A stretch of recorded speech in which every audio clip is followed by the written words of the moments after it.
We've got a Lightning Overdrive final 20 card reveal here today.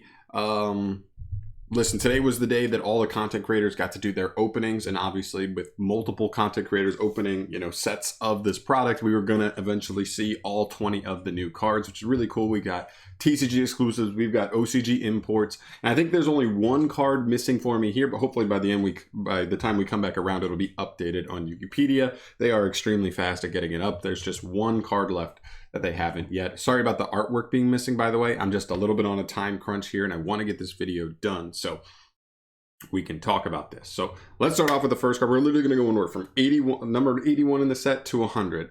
So first off here is Proof of Proofless. This is a level 3 Dark Fiend, 100 attack, 100 defense. He reads as follows. If you control no special summoned monsters, you can special summon this card from your hand. Also, you cannot special summon other monsters for the rest of this turn. You only use that effect once per turn. And if this card is normal or special summoned, you can immediately after this effect resolves, tribute summon one monster. Kind of a specific card. I mean, this restriction is so brutal. Locking you out of special summoning, period. Oh, God. But it is interesting for, I guess, like a decks like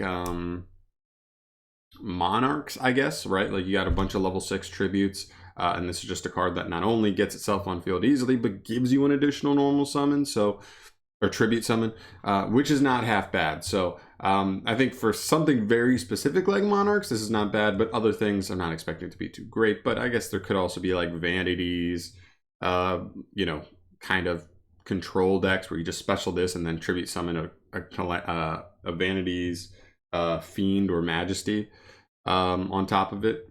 Or no, Vanities Fiend and Majesty's Fiend, yeah. There, and then play a control game, I guess. All right, next up we have Thrawn the Disciplined Angel. He's a fairy, level 4 Earth, 1500 attack, 600 defense. If a monster or monsters that was originally an Earth Fairy is sent from your hand or field to the graveyard, you can special summon this card from the hand. Okay, I mean, it's just a simple extender. Hard ones per turn on that, but yeah, I mean, in a pure Earth Fairy deck that needs extenders, this guy could come up. Also a super rare, and I like the artwork a lot. Almost giving me like Zelda-y vibes, but very cool. All right, next up we have a rank 4 Cyberse Water. 2000 attack, 1000 defense monster. Takes any 2 level 4, so completely generic. You can attach a material from this card, and if you have more cards in your extra deck than your opponents, apply these effects in sequence depending on the difference. So if you have one more card in your extra deck than your opponent, this card will gain 1000 attack. That should be fairly easy to put together. If you have 5 or more extra deck cards, neither player can target this card with card effects until the end of your opponent's turn. Okay, a little bit of protection, a little bit harder to establish though, especially going first. If you have 10 or more, you can just banish one card your opponent controls. I like that this doesn't target. Non-targeting banish is one of the best removals in the game. But again, you have to have 10 more cards in your extra deck than your opponent. Kind of brutal. And if you have 15 or more, so if your opponent literally has 0 and you quite literally, wait, that doesn't even make sense. If you already summoned to this card, you could only have 14 cards in extra deck, which means you can't even do this, but it just makes your opponent's life points 3000. Okay. A hard one's per turn. I don't really see this card seeing play. It's way too niche. Kind of cheeky, though. It's a Cyberse Exceed monster. We don't see too many of those, but cool, I guess. Next up, we have a new trap called Expendable Die. This is as tribute a warrior monster, then target a card on the field, destroy it, and if you do, draw one card. Not a bad card. I mean, we could potentially see this in like a more warrior control-oriented deck. I don't like that it tributes a warrior monster. We've seen this before with like... what is it? The snake deity trap, where it like targets a reptile and 2 cards your opponent controls and destroys all 3. So you can trigger your own destruction or cards that, if they're removed by card effects, in the process, but this card's still not bad, right? You draw a card to replace this card. It's still like a 2 for 2, right? You give up like a monster in this card to pop a card your opponent controls, so you're -1 there, but then you draw a card, so it makes up for that. It's break even, but it's disruption, and then digs you for potentially a hand trap, more disruption, follow up, whatever. It's a fine card. We've seen these kind of cards for a couple different types in the game.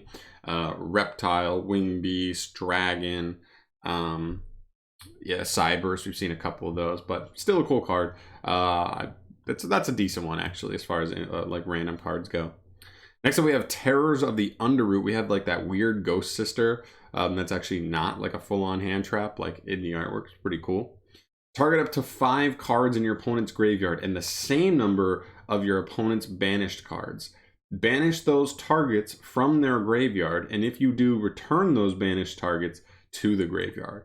So the idea here is you get to swap some of your opponent's banished and graveyard cards, which can actually be really good. It just depends on the situation, right?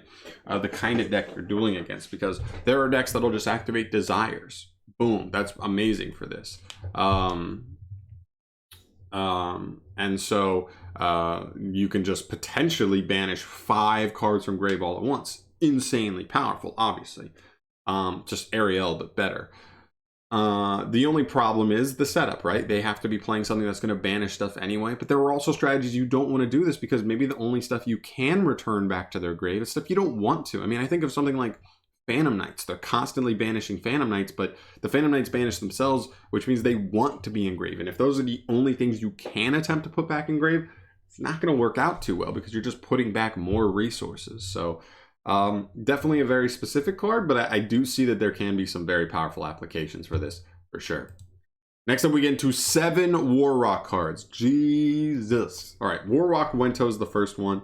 If your Earth Warrior monster battles during damage calculation, pay 800. Your monster will gain 800 till the end of the turn. Also, if this card is sent from the monster zone to the grave by an opponent's card effect, you can summon a level 5 or higher War Rock from the hand or deck. Like really garbage battle phase effect plus a mediocre float. I mean, the float's not even that bad. I mean, he's 18/18 level 4, so he is a decent sized body, which means your opponent may want to remove him with card effects fairly often, but a lot of times they'll just be able to beat over him if they want. Although he does buff himself, so that helps. So they do have to have something bigger than 2600. I think he's okay, but he's just like outclassed with like modern day Yu-Gi-Oh! Next up is War Rock Mahmood. If you control no monsters, or all monsters you control are warriors, you can normal summon him without tributing. That's horrible. If this said special summon him, then this immediately becomes a very interesting card, but it doesn't, so it's horrible. If your Earth Warrior monster battles after damage calculation, you can target a spell or trap your opponent controls, destroy it. Then all War Rock monsters you currently control gain 200 until the end of your opponent's turn. That's actually not the worst. I mean, for a deck that's built around the battle phase, like back row can be the biggest problem. So this card really baits out back row. Either baits it out, or it's just going to remove it, because they either have to fire it early, or you're going to get to do it on damage calculation, or after damage calculation, which is good. So like, you know, decks like that do want to be good at baiting stuff. Summons itself fairly easy, but takes your normal, which is awful. So pretty poo card because it doesn't special itself, unfortunately. Next up, we have War Rock Meteo Ragan. This is like this is the secret rare for the new cards. He cannot be destroyed by opponent's card effects. It's not bad. I don't know his stats also, which is funny. Is it here? Oh no, I updated and his effects disappeared. Well, that is a doozy. Hold on, let me see. Nope, his effects are gone for right now. We'll come back to him. What the hell, Wikipedia? All right, next up is this card. This card is the actual winner for War Rocks here. All right, so it's a quick play spell. You must control War Rock to activate. It's a hard once per turn. And you can activate either of these effects. When a monster your opponent controls activates, activates an effect, negate that effect. War Rocks get a negate. Okay. And during the battle phase, if your opponent activates a spell, trap, or monster effect, negate that effect. Actually, this card's really nice for them. Obviously, it doesn't do everything for them, but it gives them a way to have disruption going first, while also having another card that really helps them play into boards going second. Like, once you commit a War Rock to the field, this now just becomes like a play through one negate. one disruption, one whatever you really want, that's really, really nice. Next up is Warrock Spirit. This was another one where I think, okay, they did update it. Cool. During the battle phase, this is a quick play as well. Target a Warrock monster in your grave, then activate one of these effects. You can either special summon that target in attack mode, or for the rest of this turn, its effects negated. Also, it cannot attack directly. Okay, so a quick special summon. You can't attack directly, but you can still attack, which is not terrible. Or you can special summon that target in defense mode, and the first time each Warrock monster you control would be destroyed by battle this turn, it is not. So clearly the second effect is more geared towards your opponent's battle phase to help protect yourself from dying, whereas the first one is there to help you clear more monsters off the field, apply more pressure, and that's not terrible. Again, it's battle phase reliant, so it doesn't help you as an extender turn 1, but any turn after turn 1 or turn 0, if you want to call it that, it will be live. So not a terrible card, but Dignity is still the best one. We have Warrock Generations. During the battle phase, if your opponent controls more monsters than you do, special summon a Warrock monster straight from the deck. And if you activated this card during your opponent's turn, for the rest of this turn, while you control the special summoned monster, your opponent's monsters cannot attack. It's okay. I mean, like, you have so many stipulations, right? I get it. This is already a battle phase oriented deck, so you have to do this in the battle phase, which really stinks. That adds even more to the slowness of the deck. Also, your opponent has to have more monsters than you, and ideally, you only want to play traps if you're going first or opting to go first. So going first, you would have to already commit monsters to the board, which means if you want to disrupt your opponent, you don't want them to have more monsters than you. So fundamentally, this card's pretty tough. Like this card's pretty tough to me. Not good. And the last one I think we have here for the Warrocks, is Warrock Big Blow. During the main phase, okay, at least it's main phase, when a face-up Warrock monster you control leaves the field by an opponent's card effect, destroy up to 3 cards your opponent controls. Okay, I mean, it's not the worst thing in the world. I mean, it's specifically main phase, which is weird. You'd think this could just be a whenever. If your opponent's going to try and remove you with a card effect, punish him for it. I don't think this card is garbage. I just think this card is almost akin to something like Mirror Force in modern day Yu-Gi-Oh, right? Like, it's so specific, and a lot of people are going to worry about removing back row before even going after your monsters, because the back row is the more scary thing. It's an unknown entity, and right, so a lot of people are going to prioritize going after back row, and in that instance this card will not even have an option to trigger. But if you can put your opponent in a position where they feel like they need to remove your monsters, this card can punish them pretty hard. It really can, non-targeting. So fine. I think for the Warrock stuff, it's literally like Dignity solid, Spirit's okay, and then the rest are like pretty poo. This card's okay, I guess, for like what the deck has already. And we need to read Meteoragon when we have a chance. Not updated yet. We'll come back to him. All right, moving on with some imports. We do have the Ida, the Sun Magician. Pretty cool card. On summon, it can like special summon a 1500 defense spellcaster straight from the deck in face down defense mode. And then during your opponent's turn, it can like flip it face up. So sets a flip monster and kind of flips it. There are some cool applications there for sure with like Charmer stuff. Pretty cool. We also have Stay Sailor Ramarine. This is an awesome plant addition, right? Because I think it's like if this card is sent to the grave by a card effect, you can send another level 5 or lower plant straight from the deck or extra deck to the grave. So kind of helps you send extra stuff, but plants love being sent, so that's pretty good. We also have DDD Super Sight King Zero Maxwell. He can target a face-up monster and make its defense 0 to the end of the turn in scale. Fine. And then before damage calculation, if this card attacks a defense face-up monster, change the defense to 0 as well. And then inflict piercing. So just kind of like a piercing breakthrough defensive cards kind of card. Binary Blader. This card's not great, unfortunately, for like, Cyberse lovers. The second effect's not bad. The only problem is it has to be double co-linked. And its arrows are side. So you have to summon it below the main monster zone and then still double co-link it from each side just to get this second effect, which is pretty tough. So not the best card, to be honest.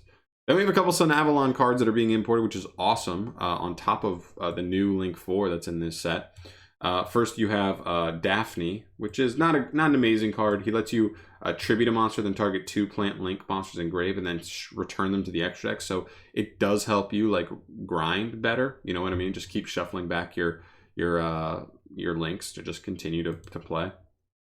We also have Sunavalon Melius. This one's a little more interesting because on Link Summon, he can summon a Sunseed Genius Loci straight from the graveyard. So assuming you've already gone through Lochi or Lochi, whatever you want to pronounce it, to do your combo to this point anyway, he just reborns it to help you get to a Link 4. Like maybe the new Link 4 from this set. Pretty cool, and then has the same like battle phase shenanigans going on with the last effect. And we also get a continuous spell from them that lets you tribute any Link monster to target a plant in grave and special summon it, but its effects are negated. So the really cool part about that is you can just like tribute a Link 1 to then just like summon back a Link 4, essentially, because it reborns any Link monster or any plant monster. My bad. So yeah, this card's actually really good. It's one of the better searchable ones, and it's continuous. So that's every single turn you get to attempt to do that. So even if you go through a ton of your extra deck turn 1, this card allows you to like just recur them back from grave, which is really nice. Black Rose Dragon. This is one of our Starlights, I believe. I believe that's the only reason it's in there. And then the last card is Diviner of the Herald. We know how amazing this card is. It has to be a secret rare. I don't see what other rarity it would be. It's probably also a Starlight. This card's insane. Yeah, you can read that on your own time. If you like ritual decks, this card's insane. Let's go back one more time to the Warrock boss monster. Let's see. All right, his effects are still not updated, so apologies for that. Let's see if Yu-Gi-Oh! Organization has this stuff. Not yet. So apologies on that. If you want to do it after this video, go ahead and check out what this card does. I don't know. Obviously, it's not even here. But I doubt it saves Warrock, because Warrock's pretty fucking poop. So those are my thoughts there, guys. Thank you so much for watching this video. As always, subscribe to the channel and let me know in the comments down below all of your thoughts on these new cards. What are you excited from this stuff? Are you pooped about the Warrock stuff? I'm actually excited about Stay Sailor, I think, and then the Sunavalon, all the plant stuff. We got like 5 plant cards that we did not know we were getting, and that goes right on top of the already amazing Link 4 that plant's already getting. So I can't wait to try out some like plant spam decks, try and get those working. But yeah, that's gonna do it for me today, guys. Thank you so much for watching. Subscribe if you haven't, like I said, and I will see you in the next video. Peace.